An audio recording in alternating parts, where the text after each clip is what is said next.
So the next thing that you need to do to install Kismet is that you need to install a lot of dependencies.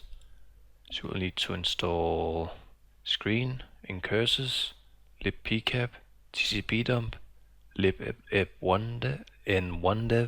and wireshark.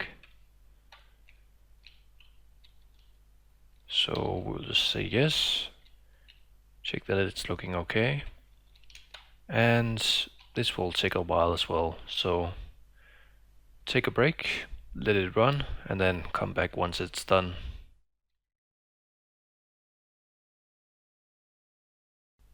So the next thing that you want to do is that you want to grab the latest Kismet source from the official website Kismet Wireless, then download, and then you want to copy this link, and then you want to just clear the screen and get it.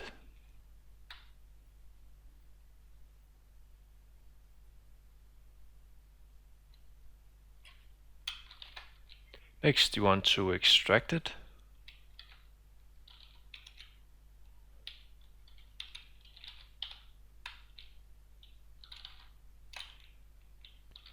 And now we want to compile it.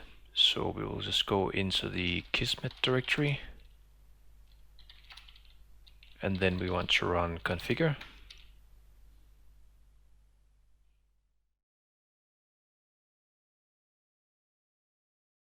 And once it has finished configuring, just run make. Now this will take around, let's say, I think it's like 1 hour. So just let it run, take a longer break again, and check every 20 to 30 minutes, and eventually it will be finished compiling. So now that it has finished compiling all the sources, we can do a sudo install, so we don't have to run it as root.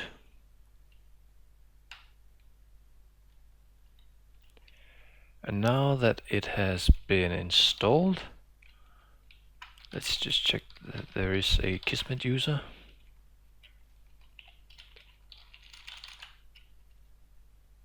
Looks like it is only a group. Yep, there's the Kismet group, so that's good. So next we will just need to connect our alpha card, so we'll just do that now.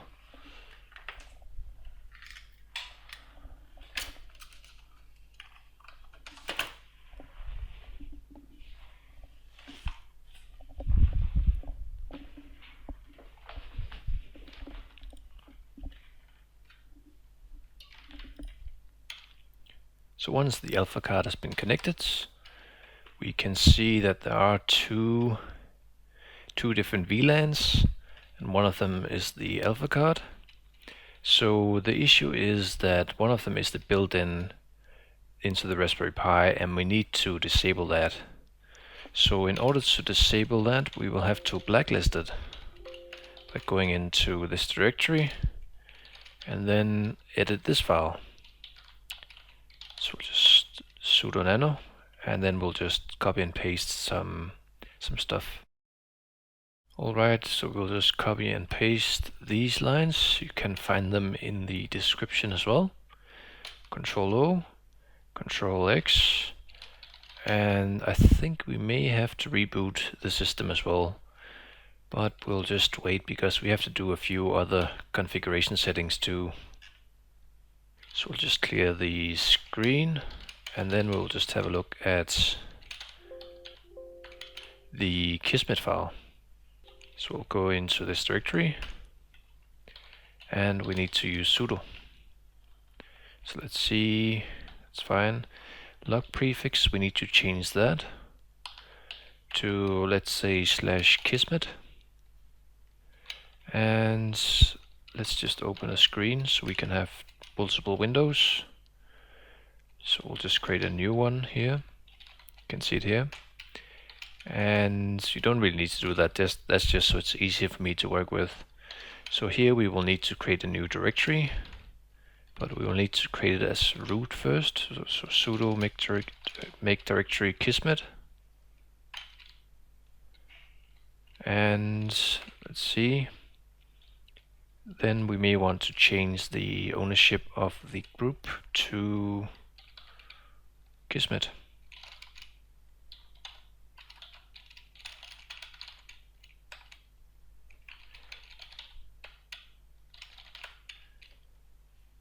And we also want to make it writable for the group. So we'll just say sudo checkmod 775 Kismet. We could make it 777, but let's just stick with 775. That means that the root user and the Kismet user can write to this directory at the moment. Actually, the configuration that I'm going to set up may require the Pi user that I'm logged in as to write to this directory as well. So since this is not really a production web server, we can just make it 777, even though we should avoid using 777 by default because it's really bad to do that. Since this is just a wireless recon tool, it's going to be fine as long as you don't hook it up to the internet. So now that we have this, we can just go back to the original terminal and let's just clear the screen, sudo nano user local etc kismet.conf. It's fine. Hide data, plugins. The source, that will be VLAN 0. Now the thing is, this is why we are disabling the default adapter. Because every time you reboot your Raspberry Pi, then when you have the alpha card connected, then sometimes it will be VLAN 0, sometimes it will be VLAN 1. And the issue is that, well, the default built-in card isn't supported with Kismet properly. So that's why you want to disable the built-in wireless receiver or wireless card, and then you only have the alpha card as VLAN 0. So if we just scroll down a bit, let's see, that's fine. It's not a lot of configuration things we need to do, just a few, but it's good to check the configuration anyway. So let's see. Drones in case you have multiple listeners in multiple locations. GPS true, yes. GPS-D, that's correct. And that's correct. That's basically what's running right now as the GPS service. Now with some GPS devices you could connect to it directly without GPS-D, but I wouldn't recommend it. So well, that's fine, that shouldn't be any issues. Let's see. I know that there is some more stuff that we need to adjust. Let's see. Write interval. Now this is actually quite important. So for example, the write interval, that's every 5 minutes. So for example, if we want to test something, if we want to do some testing, maybe we want to set it every 1 minute, because then it will write something to the file every minute. Because when you boot up the Raspberry Pi and it auto-runs Kismet and everything else that we're going to, then for example, if you only want to sniff for like 1 minute and then shut it down, then if you set it to 5 minutes, then it may not write the files until after 5 minutes have passed. So that's why it's better to set it to 60 seconds. Let's see what else we need to do. I know that there are some logging things that we need to do, and here it is. So by default it logs pretty much everything, almost. And the issue is that you don't really need everything. Like pcap-dump, that's for like wireshark traffic and stuff like that. But what you really only need is the netxml file, because that's the file that you can export into a KML file which you can load into Google Maps or Google Earth. So just change log types to netxml. Control O and enter. That's the logging name, that's fine. That's just, you can change it to anything, but just leave it be. Let's see. And that's pretty much it, I think. So next, let's just reboot the Raspberry Pi and see if it properly disabled the VLAN device that's built into the Raspberry Pi. So let's just connect to the Raspberry Pi again. And the first thing that we'll need to check is that we only have one VLAN adapter. So that looks very good, that we only have one. And there are not two, there are not three, there's only one. And Bluetooth is disabled as well, because we don't need that. So we'll just run dmask. Looks fine as well. There's nothing that we need to worry about here. And when I'm looking at this, I'm thinking about radios, software-defined radio, but that's not what we're going to think or worry about here. Anyway, the next thing that we want to look at is that if we look at PSFU or Fox, we can see that the VPA supplicant program is running. The issue is that we don't want this program to be running when we're doing wireless sniffing, so we want to disable it. Now, the easiest way to disable it is actually to go into a directory. So if we go into this directory, which will be in the, in the description, then you will want to remove these two service files. Now, I tried using the systemctl commands. I think it's systemctl. Yep. I tried using these commands and it didn't work. So in the end, I just ended up just removing these service files because I was like, maybe I need them in the future. So I just moved them out of the directory. So that's what we're going to do. And we're going to move them to the home directory. Sudo move. And they've been moved to the home directory right here. So if we just we could just kill 9 the proper way. So kill 9. Here it is. Sudo ps-fox. Just grep VPA supplicant. And you can see it's no longer running. So that's very good. So now that that's done, then we only need to really do some more minor configuration of Kismet. We need to test that it's working, and then we need to auto-run it as startup. So we're almost done now. So the first thing that we want to do is that we want to run, I think it's Kismet. And let's see. That looks fine. But we need to start a server. Let's see, is it visible? You need to use the tab key, key to switch. So in this case, we can see the dark gray text. So that means that we press enter. Do we want to automatically start the Kismet server? Yes, we want to. And let's see, yes, we want to. So now we have a console right here. And the first thing that we want to do is that we just want to take a look at the console, see what's going on. So in this case, it looks like we need to run it as a root because we're having some issues with getting it to run. So we will just kill server, close the window, and press the tilde key, and then the arrow key is down to quit. So we'll just run sudo Kismet. And then we will select yes. Yes, it shouldn't be running as root, but we're just running it as root anyway. Automatically start server, yes. Yes.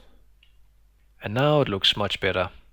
It even found a lot of networks now, as you can see, even though the network names may be blurred out, but now it's definitely working. So we can use tab and then we can close the console window. It's very important that you don't select kill server. Press enter. And it's working now, but we don't have a GPS signal. So up here you will have the wireless network names. Red is probably open, or now that's WEP, so that means that it's very bad security. Green is probably good security, and yellow means that it is open, maybe, or something else. So it's pretty neat so far. And here you can see clients, for example. Here you can see GPS info. So it looks like we're not getting any GPS right now because we don't have a signal. Now you can use the tilde key, and that highlights Kismet up here. And then you can, for example, use the arrow keys. So we don't need to start a server.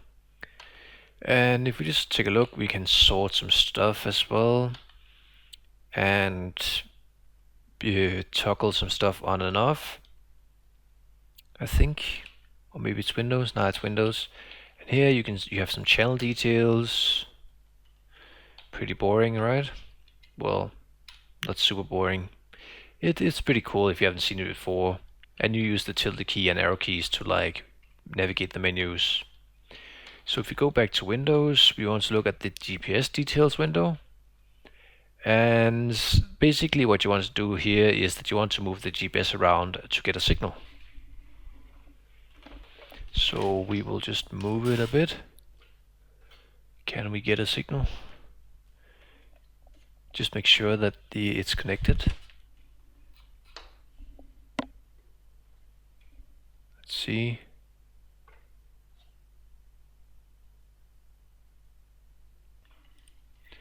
So I'm not getting a signal log, and it's because I'm indoors. So if you want to test it, make sure that you're doing it outdoors and in good reception of a GPS signal, because it's really hard to get a good GPS signal indoors in a concrete building. So you'll just click OK, and then we'll just quit the program and kill the server. So the next thing that we want to look into is that we want to run it automatically when we boot up. So if we just take a look first at the files that were saved, we can see that we have some netxml files.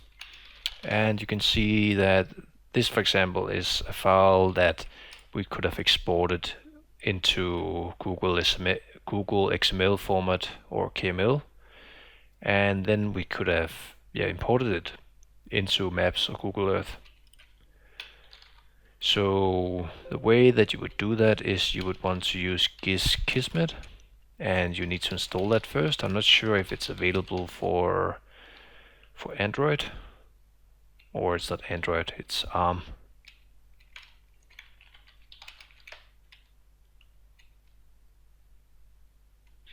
No, it's not.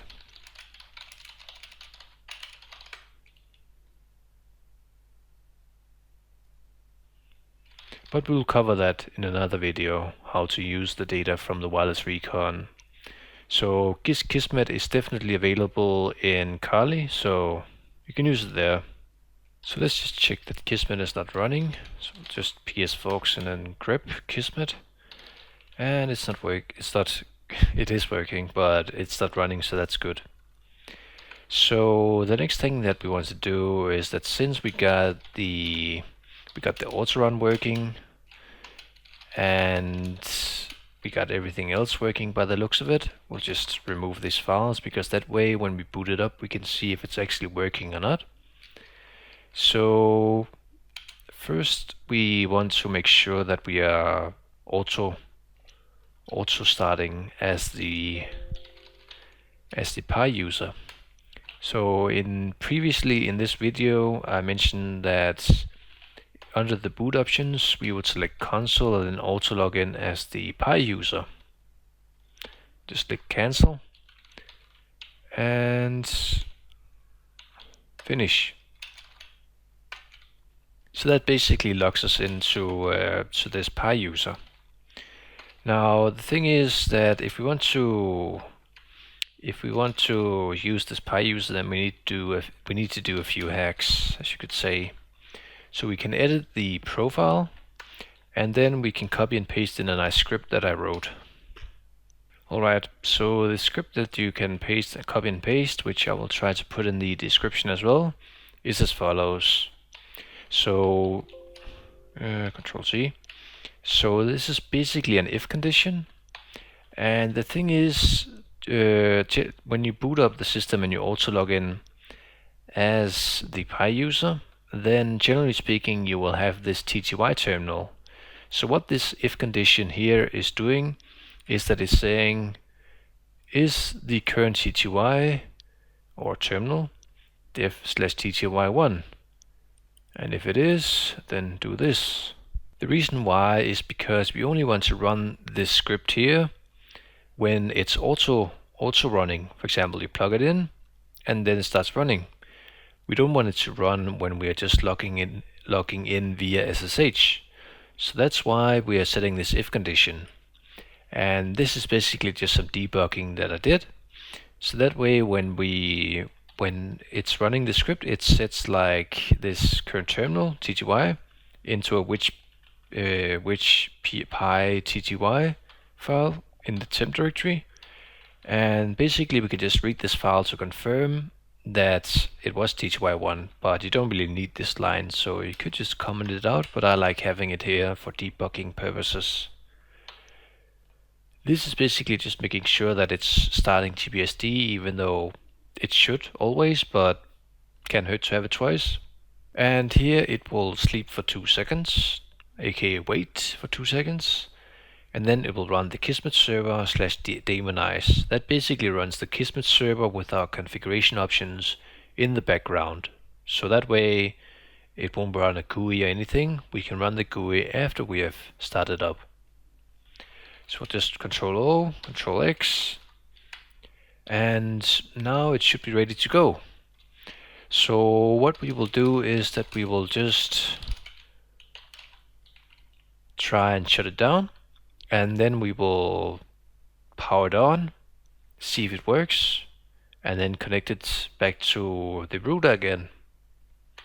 So we will just shut it down, wait a few moments, and then I'll just plug it in with power, like, you know, disconnect the power cable, connect the power cable, wait 1 minute, then for example connect the Ethernet cable and log in via SSH, or even disconnect the cable again. If you're testing this right now as well, then maybe give it 2 minutes just to be sure, to make sure that it has saved all the data, because even though it will save data every 60 seconds in our current configuration, keep in mind that it also takes like maybe 30 to 60 seconds to boot the operating system up. So now it's running and it's probably collecting data. So we will just run pi or log in as pi, and then we'll just check ps-folks. So we can see Kismet server is running, that's very good. TBSD is running, that's very good. Let's check the temp folder, and you can see that it was running as dev tty1, and we have this terminal here. So we've just confirmed that the auto login terminal was the dev tty1, and you can even see it here as well. So you can see that these processes here are processes that were running when it was auto logging in. So that's quite useful to know as well. So if we just clear the screen and we check the Kismet directory, we should have some files, and these files will be updated every 60 seconds. So this file will be updated in a few more moments, but keep in mind that even though it's every 60 seconds, if you're not moving location and it only sees the same networks all the time, then you may not get a bigger file, even though this file also includes all the GPS data. So that's cool. That means that it's working. So in case, for example, for troubleshooting purposes, you know, you want to see if it's actually working, you can actually run Kispa Client. So that way you can just run it and you connect to the server which is already running. So that way you can see if it has found, or it can view the wireless networks, if it has a GPS log, the packets, the data, and other stuff. So that's pretty cool as well. And I think you can even configure, I think you may be able to configure Kismet to ignore the packets, even though in our configuration you're only saving the network names and the configuration of them. So you're not saving any actual packets like Google did when they were driving around, which caused some major issues in that case. So in your case, you'll be fine if you're only saving the netxml files.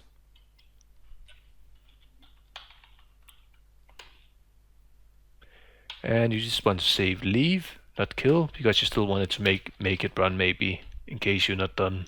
So that's how you install and configure a Raspberry Pi for wireless reconnaissance. Coming up next, we will export the data into the KML file, and then we will use that into Google Earth, for example.